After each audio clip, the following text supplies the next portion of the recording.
back to my channel if you've been here before. If not, welcome. My name's Ashley and I'm doing an extremely late April wrap-up, figuring we're about a week into June at this point.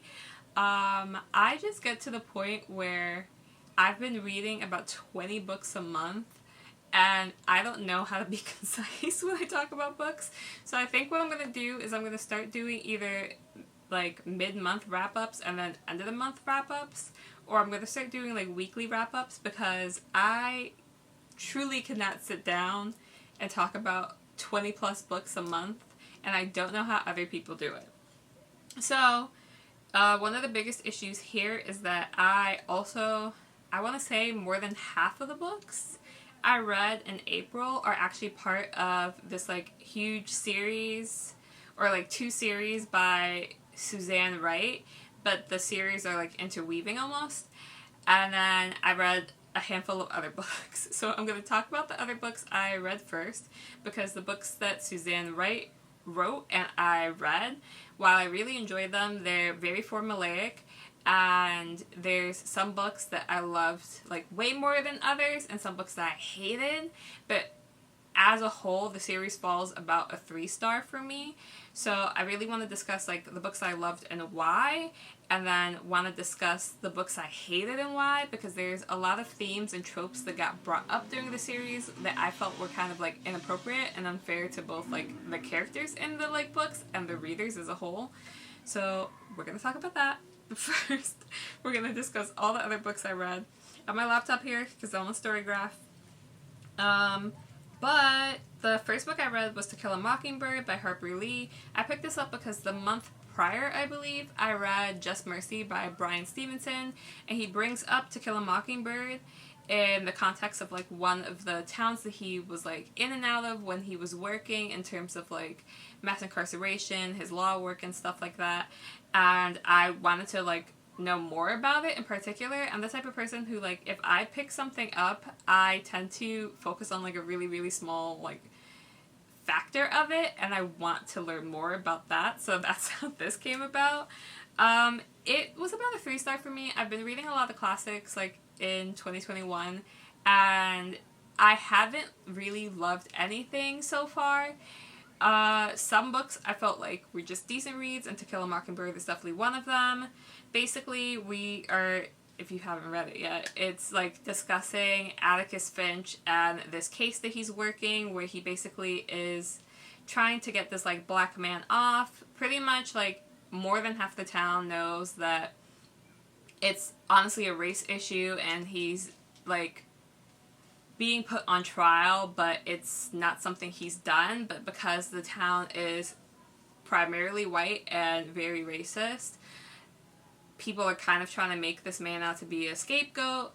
Atticus has like this almost righteous like heart, where he's trying to do like right by everybody. He's trying to do like the just thing, but at the end, like, he's still like dealing with like a racist town. He's still dealing with like a jury that's like against him, who's against like the person he's defending.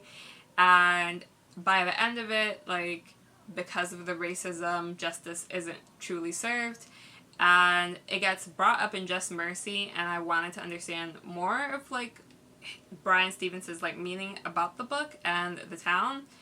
And yeah, it was pretty horrible and pretty difficult to read. I think the thing that saved it for me is that it's told from the point of view of Atticus's youngest child, who I think is about 9 or something.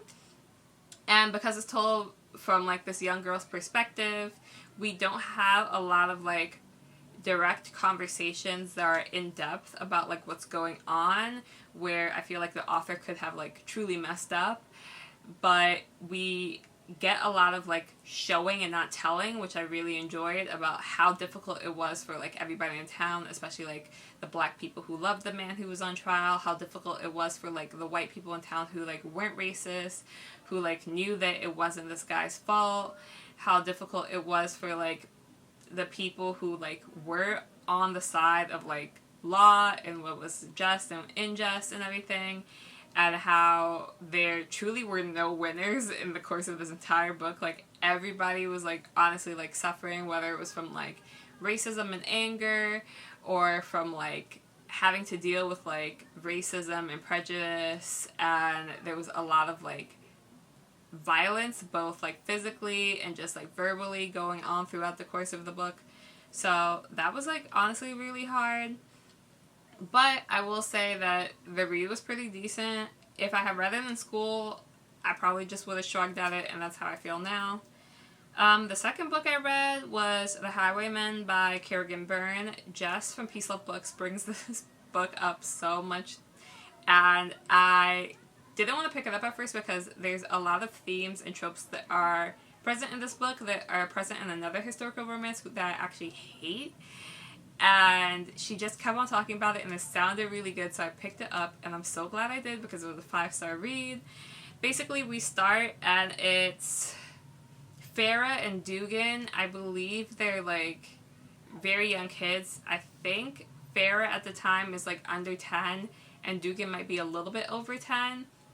And they're basically like in this like orphanage, and they form this like bond that is like really deep and meaningful, especially as children, like to the point where they have like this marriage ceremony that's like, of course not legal, but very cute and very like emotionally binding for kids, and also like culturally binding, because I think they're both Irish, and they like do like a little Irish ceremony, and it was like so cute and so endearing.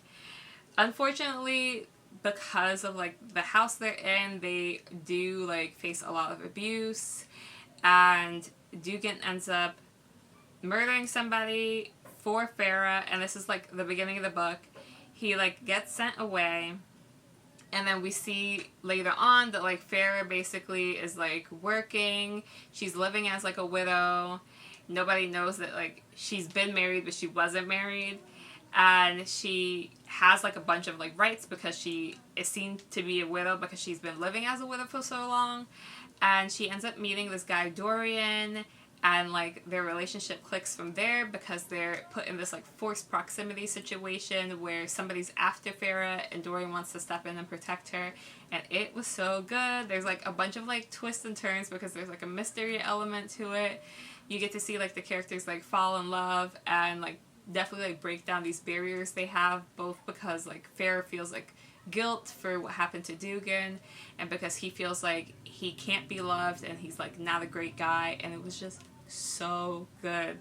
I definitely like see this as being one of the like romance books that I would reread because I really enjoyed it. After that, I read The Midnight Library, which I was really excited about. Just because the concept seemed like so fun to me, where basically in this library that you have, every book is a different like alternate universe version of your life pretty much, and you go to this library like in this period between life and death, and you're able to choose like different routes that you could have taken and kind of like try out how they turn out. So the main character, I don't remember her name, hold on.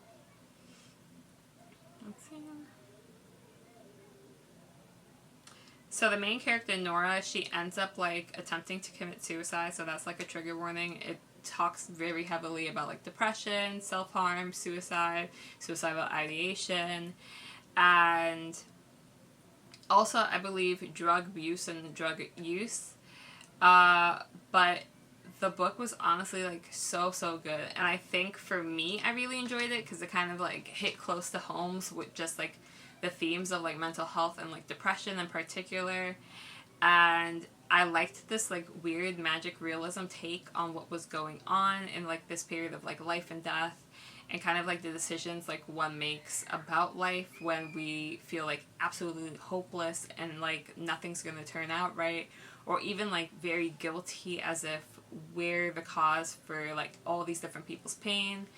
And I really enjoyed it because of that. I don't think it's a perfect book at all, like because it has this like magic realism aspect. You would feel like it would be a little bit more like lighthearted and hopeful than it is, but it's still very like a heavy topic that's being discussed, even if it's being told in like a lighter format.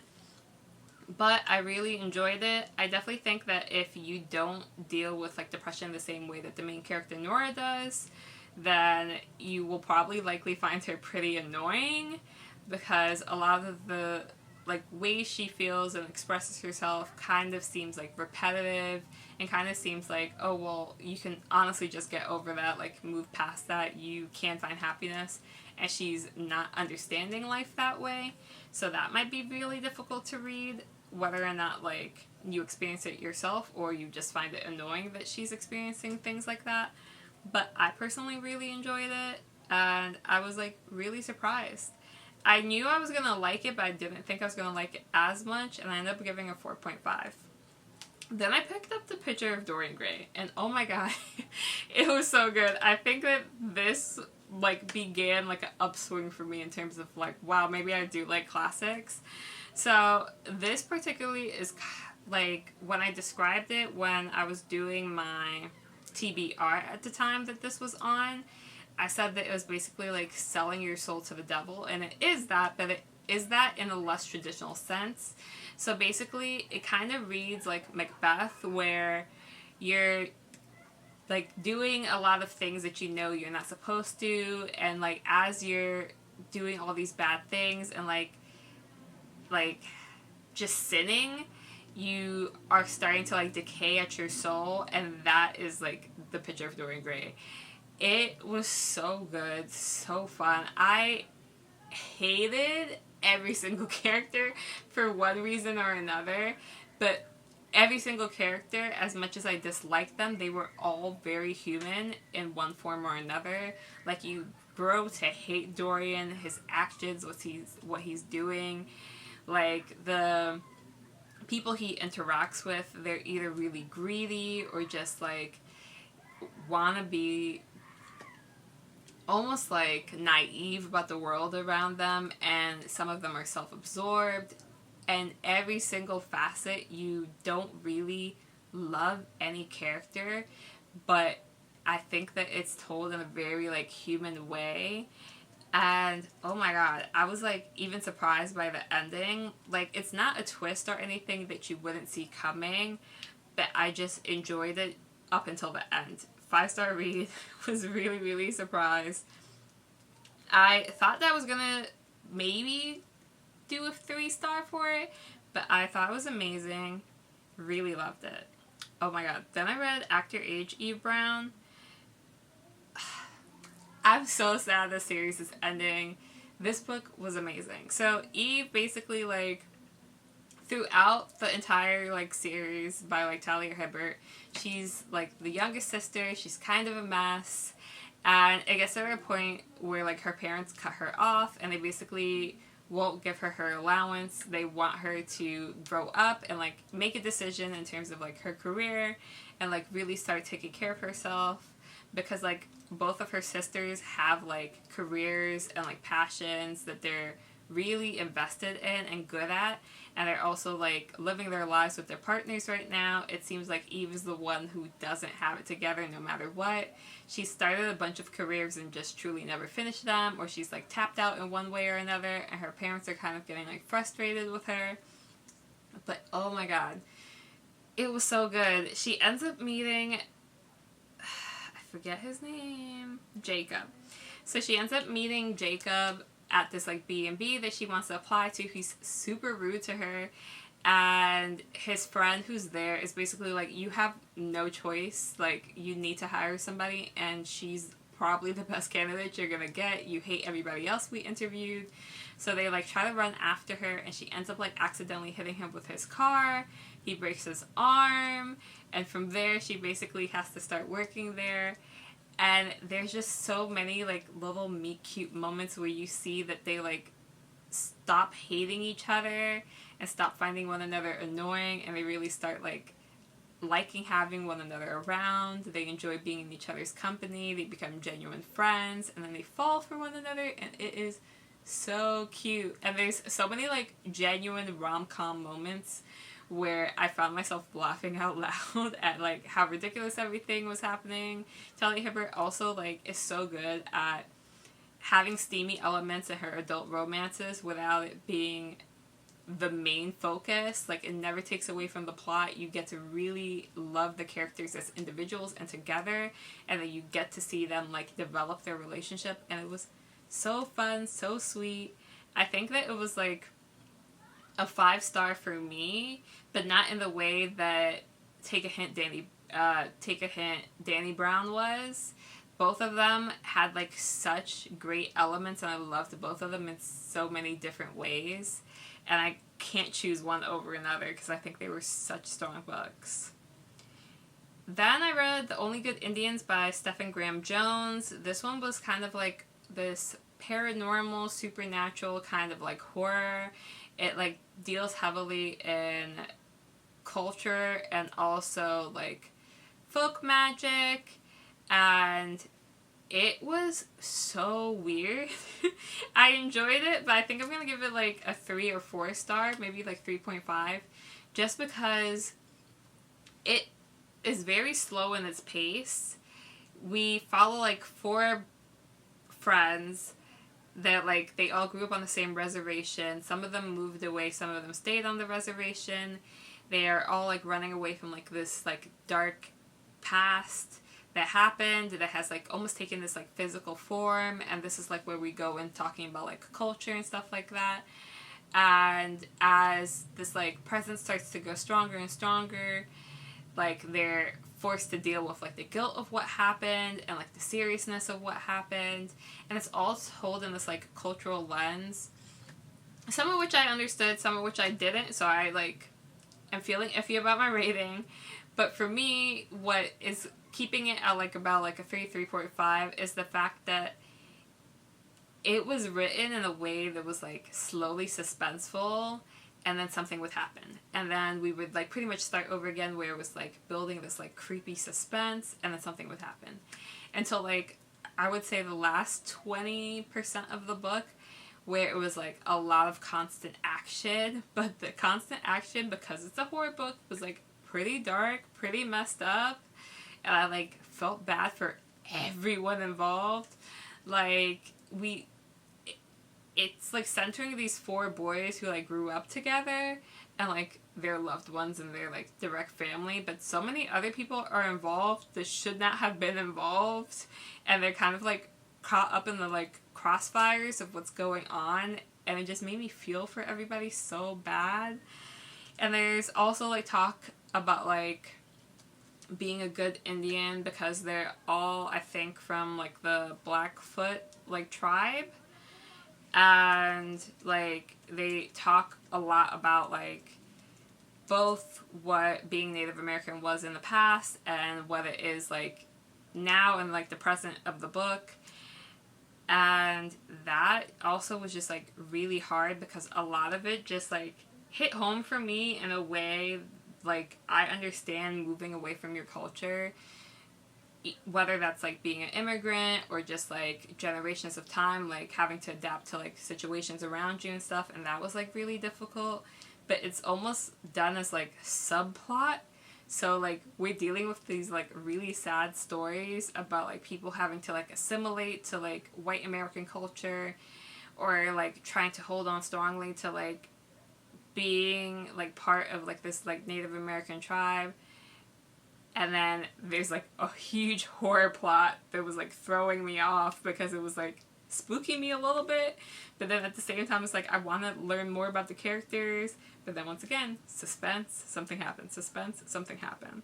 So it was good. I don't think that I would pick up anything else by Stephen Graham Jones, just because what I've read on Goodreads, it sounds like a lot of his like books turn out being like this slow like plot, which never works for me. But because this is like horror and there was so much like culture involved in it, it worked well for me. But it definitely like kind of itched my scratch in terms of like suspense, horror, and thriller, so I'm probably gonna be picking up more of those. From there, I read the entirety of the Phoenix Pack series and the entirety of the Mercury Pack series. I think I've read the last 2 books of like both series. in May, but I read a majority in April. So, Feral Sins is the first book in the series, and it basically follows Taryn and Trey, and the rest of the books follow a pretty similar, like, formulaic plot. Like, the women are pretty strong, even if they're submissive. They're, like, strong, like, powerful women characters. They, like, talk back. They have, like, this one quirky thing. Like, I'm not joking. Every single girl in the book has, like, one quirky thing she does. And because I was reading all these books back to back to back out of comfort, oh my god, it got so annoying because I would start a book and I'm like, well, what's the one quirky thing you're gonna do? But I thought the books were really, really fun, and they were funny. I will say that the first book, Feral Sins, from the Phoenix Pack series, I really enjoyed it, and I thought it was like a 5-star read, but it is extremely Wattpad-like. If you do not like Wattpad books, do not pick up either of these series, because you're going to hate it. However, I, having been old school Wattpad trash, like Quizilla Stories days Wattpad trash, am super used to having like these formulaic plots, so it didn't really bother me. What did bother me, however, are some of the like tropes and some of the themes that come up. There is a lot of talk about sexual assault allegations, some of which are falsified sexual assault allegations, and there's a lot of gun violence, including mass shootings. At one point, one of the characters, which I don't know if this was from the books I read in May or the books I read in April, because I'm going to skip over the May ones. One of the characters, he is so amazing, so funny. He's from the Mercury Pack, and we have seen him early on in like the Phoenix Pack like series, because book 3 kind of talks about like the development of the Mercury Pack, and it's really, really difficult. He is like such a funny, lighthearted character. Like, he's genuinely a good person. He's dealt with trauma in the past because of something that's going on with him, and then he's forced to lose his entire family to a mass shooting, and he's the sole survivor. So there's a lot of talk about like his survivor's guilt and grief, and it was really difficult to read because you see this character be developed over time. You see how amazing he is in like previous books in like the series, and then when it gets to his book, he's pretty much like stripped of his like characterization that's been built the entire time, and his partner in the book is basically forced to be like his salvation, which I hate in romance. I'm so sorry. Like, I can understand it in certain like circumstances, but I really, really hated that he's like forced to have this like extremely traumatic situation, and it is like very on page. So if you've ever had to like deal with like a mass shooting, you lived by a mass shooting, like a mass shooting was like targeting your like group, this is not going to be easy to read.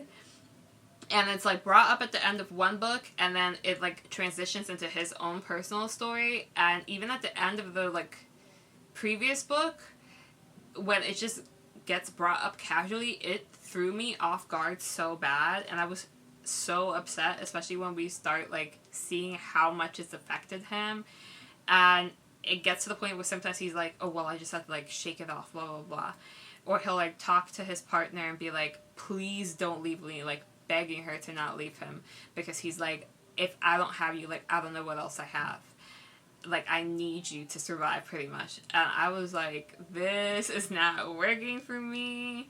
There's also in McKenna and Ryan's story, it's also really difficult because I love the both of them. There's a orphanage that's going on for like lone shifters, and through that orphanage we get like a lot of found family elements that I absolutely adored. But then for some reason in the like plot within the book that's like going on. We have an alpha of a nearby pack who wants to take over the land and take over the orphanage. And he is rumored to be a pedophile. And there's apparently a bunch of like cases of missing children who everybody presumes to be dead, but the pack members can't say anything. They pretty much have just like left the pack if they can, and their children are like missing. And then as the plot continues to develop, we find out that he is in an incestuous relationship with his mother. His mother has been basically grooming and then like sexually assaulting him his entire life, and he has dealt, quote unquote, with this by then preying on the children of his pack, and he wants to take over this orphanage so he has access to more children. And I was highly upset. Like, when I tell you the romance in that book, amazing. The friendships in that book, amazing. It was so good, and I was really, really waiting for, like, Ryan's story in particular. McKenna's a really great and, like, strong character. But, oh my god, I just didn't understand why that was the conflict. Like, in all of the books, we're dealing with, like, extremist, like, human groups, some of which are religious, some of which are not, who are, like, super against, like, the shifters, and that's, like, a really big, like, plot point. And it continues on, like, in different, like, sectors of the group or different individuals who, like, have those beliefs. And I feel like we could have just kept that going. Like, it's throughout the entire series. That could have continued. Even sometimes some of the conflict is like, oh, there's like a nearby pack or like an old pack member or like something from the past that like comes up that causes like conflict or jealousy or whatever, trying to break the couple apart. That's fine. But I didn't understand why we were using incest, pedophilia, like toxic like relationships, child abuse and assault, and child death as like plot points. I found them to be really gross to read. Even the insinuation, thank God we don't have a lot of it on page, but it was still extremely difficult to read and kind of like anxiety like producing in those moments. So that was horrible. Hi, it's Editing Ashley. I have my AC on, so I'm sorry if you can hear that. But basically I want to say that there's another book in the series that also incest is part of the plot for some reason. I don't know why. And it basically starts out with two characters. I think it might have been one of the books I read in May, but it starts out with like the two characters getting to know each other. It turns out like they knew each other as children, but she ends up like leaving the pack because her mom is killed in like a murder-suicide between like her parents, and she was like raised outside of the pack even though she has like a wolf and everything. The twist of it, however, sorry to spoil it, is that her father did not kill her mother. In fact, someone else in the pack ends up killing her mom, and it's because her uncle, who was in love with her mother, like incestuous like relationship or like an incestuous attraction, set off this whole like jealousy issue within the pack that ended up getting his sister and her mom killed, as well as her father. So if somebody wants to let me know why that was part of the plot, I would love to know. Bye. And then later on in the series, once again, we have a character who is heavily dealing with the aftermath of being in a mass shooting and losing his entire family. So those are really horrible things. I could not stand them. But I think that if you're going to pick up the series, the books that I enjoyed the most were book 1, although I find Taryn to be very annoying, but she's annoying in a very Wattpad way. I really enjoyed book 3 of the Phoenix Pack series, which is Cardinal Secrets, which we also see like development in the Mercury Pack in that one. That one was like pretty good. And then Allie and Darren's book I found to be like absolutely like amazing. Really enjoyed it. I found both Allie and Darren to be like really strong characters. Darren is like dealing with a false like sexual assault allegation, so that does come up in the book. But Allie is like pretty much like the main focus of this book. We get to learn more about her, like the shifter world, the roles within like shifter packs, because she has like a specific role in the pack. And that book was just like really fun. There was like a lot of adventure. There was like a good amount of mystery, but it wasn't convoluted. It was really fun to read. And some of the rest were around 2-star reads. But overall, I enjoyed the series. I got cut off, but I was pretty much saying overall I really enjoyed like both of the series, and I'm going to continue on because now there is another spin-off with Pride, which is the Olympus Pride, and I'm very excited to read that because there were some characters that I was interested in like books in both the Mercury pack and the Phoenix pack that I want to like get to know more. But that is pretty much the entirety of April. 17 books. Didn't take as long as I thought it would, but that was a very long wrap up still. And I have to record a library haul. So pretty much, thank you for joining me. Thank you for listening to what I read in April, even though it's super, super late now. I would love to know what you've been reading in the last couple of months because we're halfway through the year already pretty much. And that's pretty much it. If you're going to pick up anything good, I hope that you end up loving it. Happy reading. Bye.